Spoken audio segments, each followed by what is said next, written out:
Assalamualaikum dear students. I am Sir Fiaz and today I am going to solve exercise 2C. Question number 1 है the length of rectangle is 12.7 metre.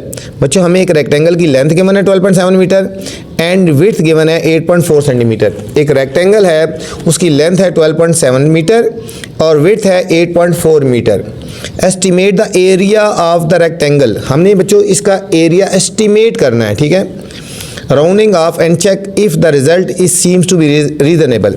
फिर हमने ये देखना है कि हमने जो एस्टिमेट किया है वो एरिया रीजनेबल है या नहीं है, ठीक है बच्चों। दो तरह से हमने एरिया निकालना है। एक तो हमने जो वैल्यूज़ गिवन है इन्हीं का डायरेक्ट एरिया निकालना है, एक दफ़ा हम एस्टिमेट करके निकालेंगे, फिर हम चेक करेंगे कि जो हमने एस्टिमेट करके एरिया निकाला है वो रीजनेबल है या नहीं है बच्चों। एक क्वेश्चन आपको समझाऊँगा तो इंशाल्लाह आपको सारे समझ आ जाएंगे, कोई इतना मुश्किल नहीं है। चलते हैं सोल्यूशन की तरफ। हमें जो गिवन है ना बच्चों, लेंथ गिवन है, लेंथ ऑफ रेक्टेंगल, ये हमें गिवन है लेंथ ऑफ रेक्टेंगल। रेक्टेंगल की बात हो रही है बच्चों,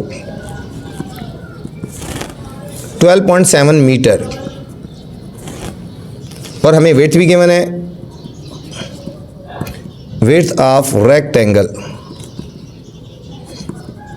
इज इक्वल टू 8.4 मीटर। ये हमें दो चीज़ें गिवन हैं। हमने एरिया फाइंड करना है, ठीक है, दोनों से, एस्टिमेट से भी करना है और एक्चुअल से भी करना है, ठीक है बच्चों।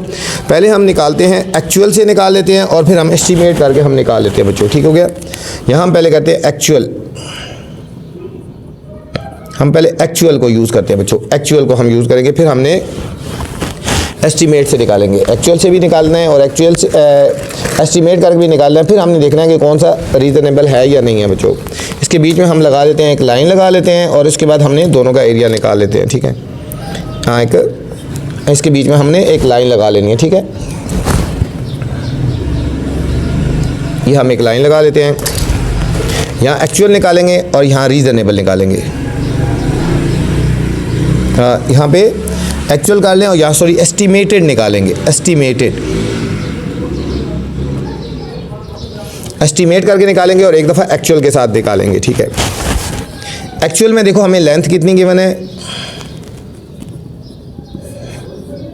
12.7 मीटर। विड्थ गिवन है 8.4 मीटर। अब हम इसका एरिया निकालेंगे बच्चों। एरिया होता है लेंथ मल्टीप्लाई विड्थ, एरिया होता है लेंथ मल्टीप्लाई विड्थ। हम इन दोनों को मल्टीप्लाई करेंगे, 12.7 मल्टीप्लाई 8.4।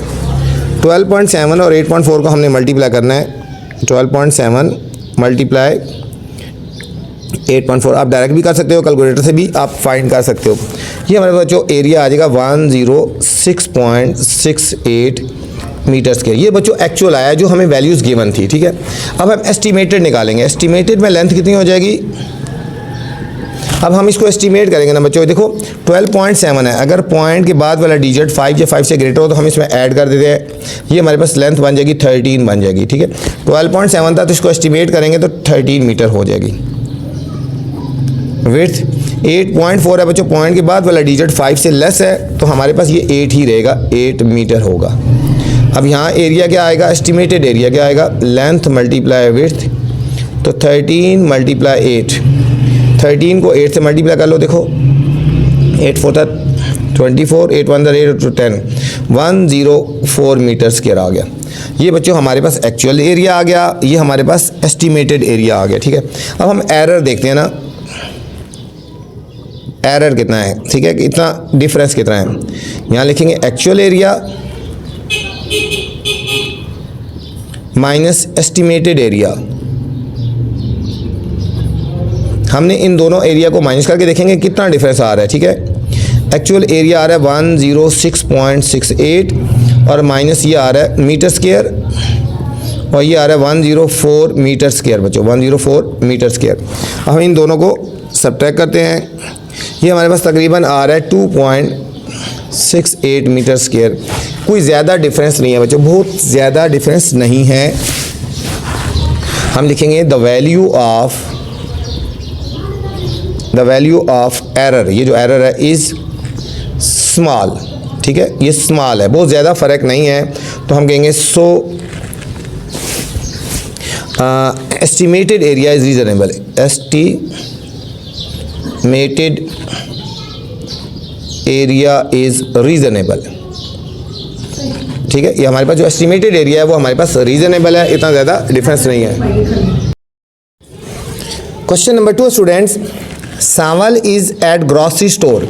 सांवल जो है वो ग्रॉसरी स्टोर पे है। ग्रॉसरी स्टोर होता है जहाँ पे मुख्तलिफ तरह की चीज़ें मिलती हैं, चीनी, दाल, आटा वगैरह इस तरह की जो मिलती है उसको ग्रॉसरी स्टोर बोलते हैं।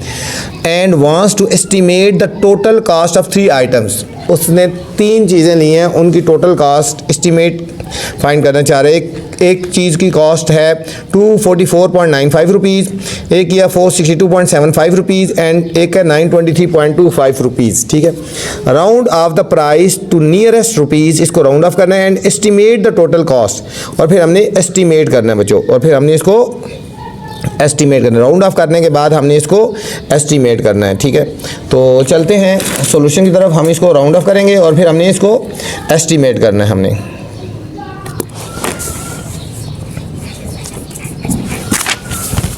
अब बच्चों हमें जो वैल्यूज़ गिवन है 3 आइटम्स की, ठीक है, 3 आइटम्स की जो हमें वैल्यूज़ गिवन हैं, हम पहले एक्चुअल निकाल लेते हैं और फिर रीज़न निकाल लेते हैं, जो थे ना, एक एक्चुअल निकाल लेते हैं और एक हमने जो निकालते हैं एस्टिमेटेड निकाल लेते हैं ना। ठीक है, 3 आइटम्स हैं, उनकी बच्चों प्राइस है इस तरह कर लो ना, आइटम वन की जो बच्चों प्राइस है ₹244.95। ठीक है, इसके बीच में लाइन लगा लेते हैं ना, एक एस्टिमेटेड आएगा और एक रीजनेबल आएगा। फिर आइटम 2 जो है इसकी प्राइस है ₹462.75। और स्टूडेंट आइटम 3 जो है जो उसने ख़रीदा उसकी प्राइस ₹923.25। ये 3 आइटम है बच्चों उसने ख़रीदे हैं। ठीक है, अब पहले हम इनकी एक्चुअल प्राइस निकालते हैं। ठीक है, एक्चुअल सम, इनका हम एक्चुअल सम निकालते हैं, इन सबको ऐड कर लेते हैं। ₹244.95 प्लस ₹462.75 प्लस ₹923.25, इन सबको बच्चों ऐड करते हैं। पहले हमारे पास एक्चुअल आ जाएगा 244.95 प्लस 462.75 प्लस 923.25 हम इन सब को ऐड करेंगे तो ये हमारे पास आएगा 1630.95 रुपीज़ आ गए बच्चों। ये हमारे पास एक्चुअल सम आ गया ना। अब एस्टिमेटेड करेंगे, आइटम 1 की जो प्राइस है ये देखो 244.95 है, इसको राउंड ऑफ करेंगे, पॉइंट के बाद वाला डिजिट 9 है इसमें ऐड हो जाएगा, ये हो जाएगा ₹245। आइटम 2 की जो प्राइस है देखो 462.75 है, ये 7 है ना, इसमें भी ये ऐड हो जाएगा, ये हो जाएगा ₹463 हो जाएगा। और जो आइटम 3 है बच्चों इसकी जो प्राइस है हमारे पास हो जाएगी 923.25, पॉइंट के बाद 2 है ना तो हम इसमें ऐड नहीं होगा, ये हो जाएगा ₹923 हो जाएगा, 923। एस्टिमेटेड सम क्या हो जाएगा, इनको ऐड करेंगे 245 प्लस 463 प्लस 923। अब हम इन तीनों को ऐड कर लेते हैं, 245 प्लस 463 प्लस 923, ये हमारे पास आएगा बच्चों ₹1631। ठीक है, एरर देखते हैं कितना है। एक्चुअल सम माइनस एस्टिमेटेड सम, इनको माइनस कर लेते हैं। एक्चुअल सम है 1630.95 माइनस दूसरा है 1631 माइनस 1630.95 0.95, ये हमारे पास बच्चों आ गया ₹0.05। ठीक है, हम यहाँ लिखेंगे the value of error is small, है ना। ठीक है, बहुत स्मॉल है। ठीक है, तो हम कहेंगे so estimated some is reasonable. ठीक है बच्चों, ये हमारा एस्टिमेटेड सम आया, ये हमारे पास रीजनेबल है। ये था student question number 2। Question number 3 students, the capacity of, यहाँ से शुरू हो रहा है, the capacity of water tank is 435.8 litres. Water की जो कैपेसिटी है, वाटर टैंक की जो कैपेसिटी है वो 435.8 लीटर्स है। Estimate the total capacity of 10 similar tanks. हमने 10 सिमिलर टैंक्स की कैपेसिटी फाइंड करनी है using rounding off and check if the estimate is reasonable. हमने इसको राउंडिंग ऑफ भी करना है, फिर हमने चेक करना है कि ये रीजनेबल है या नहीं है स्टूडेंट। तो चलते हैं, एक एक्चुअल निकालेंगे और एक हम रीजनेबल निकाल के देखेंगे, एस्टिमेटेड निकालेंगे, फिर देखेंगे रीजनेबल है या नहीं है। ठीक है, तो सबसे पहले हम ये एक होती है एक्चुअल वैल्यू यूज़ करेंगे। ठीक है, और एक होता है एस्टिमेटेड।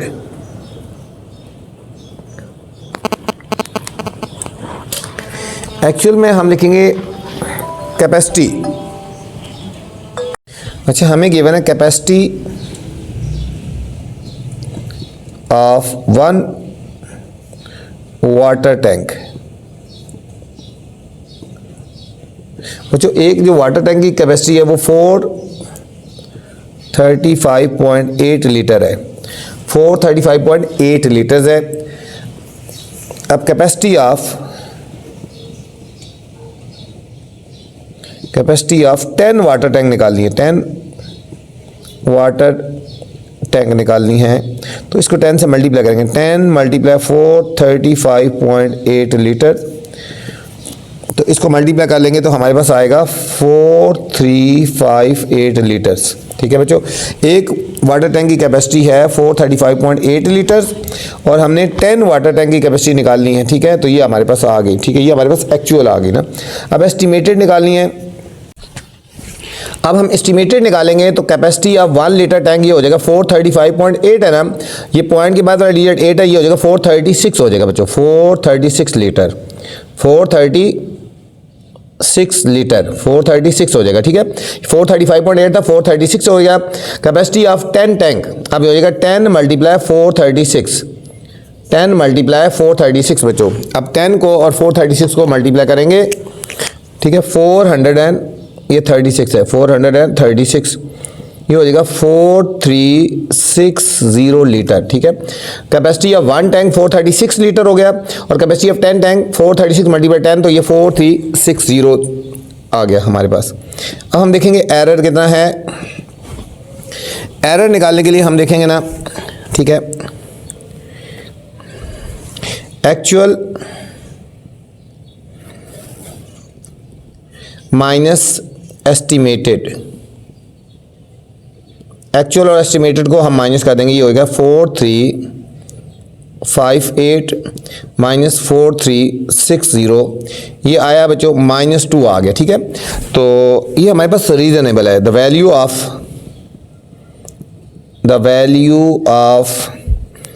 एरर इज स्मॉल है, इतना ज़्यादा डिफरेंस नहीं है बच्चों। ठीक है, एक्चुअल में और एस्टिमेटेड में कोई इतना डिफरेंस नहीं है, स्मॉल है, तो हम कह सकते हैं सो एस्टिमेटेड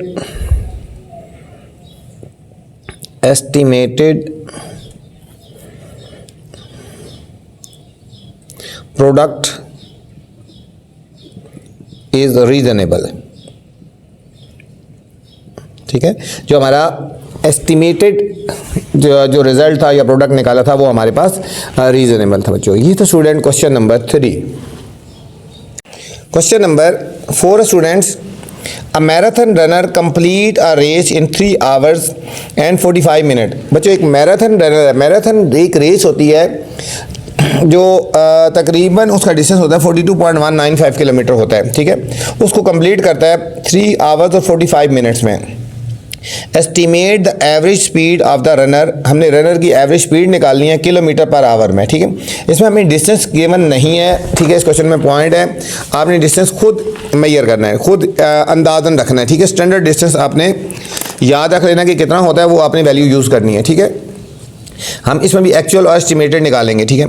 हम फर्ज करते हैं, ठीक है, जो एस्टिमेटेड वैल्यू है मैराथन डिस्टेंस जो होता है वो तकरीबन 42.195 किलोमीटर होता है, ठीक है। ये एस्टिमेटेड है, ठीक है, ये एक्चुअल है, ठीक है, कि जो अंदाज़न जो स्टैंडर्ड डिस्टेंस होता है।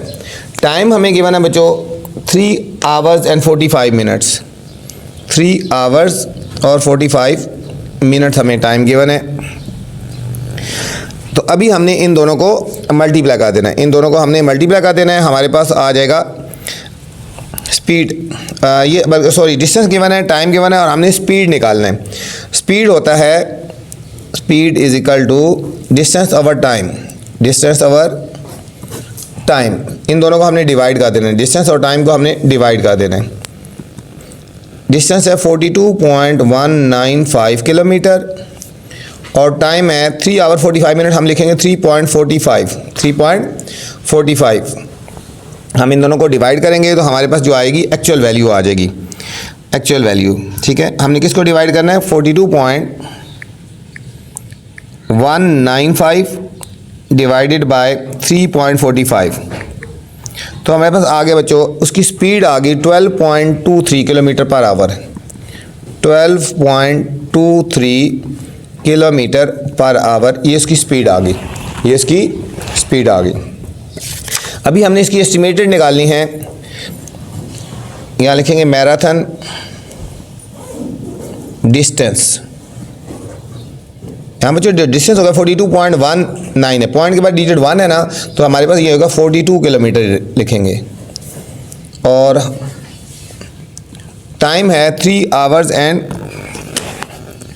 45 किलोमीटर है। तो हम इसको 3 आवर्स एंड 45 मिनट है, 3 आवर्स एंड 45 मिनट, इसको हम तकरीबन हम कर लेते हैं 4 आवर्स कर लेंगे, ठीक है। एस्टिमेटेड 4 आवर्स करेंगे, ठीक है। अब स्पीड निकालेंगे, distance over time, distance over time, ये हो गया 42/4। 42 को हम 4 से डिवाइड कर लेते हैं तो हमारे पास एस्टिमेटेड वैल्यू आ जाएगी 42 डिवाइडेड बाय 4, ये आ गया तकरीबन 10.5 kilometre per hour, 10.5 kilometre per hour आ गया बच्चों।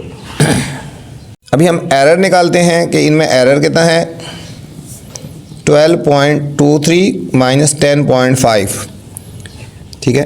12.23 माइनस 10.5 ये तकरीबन आ गया 1.73, ठीक है। ये तकरीबन जो था हमारे पास स्मॉल है ना, ठीक है। The value of error is, the value of error इस स्मॉल है, इतनी ज़्यादा नहीं है, ठीक है। इन दोनों का डिस्टेंस इतना ज़्यादा नहीं आया, डिफरेंस ज़्यादा नहीं आया ना, हम कहेंगे so estimated speed is reasonable, ठीक है बच्चों। बस इस क्वेश्चन में पॉइंट क्या है जो आपने याद रखना है, इसमें पॉइंट ये है बच्चों, ये आपने याद रखना है मैराथन का जो डिस्टेंस है ये खुद याद रखें 42.195 किलोमीटर। ये तो स्टूडेंट क्वेश्चन नंबर 4। इस वीडियो में मैंने क्वेश्चन नंबर 1 से लेकर 4 तक बनाए हैं। अगर नेक्स्ट क्वेश्चन देखने हैं तो मेरी नेक्स्ट वाली वीडियो देख सकते हैं। आपसे गुजारिश है चैनल को लाइक करना है, सब्सक्राइब करना है और दोस्तों के साथ शेयर भी करना है ताकि जो नई वीडियो बनाऊँ बर वक्त आप तक पहुँचे। अपना ख्याल रखना बच्चों, अल्लाह हाफिज़।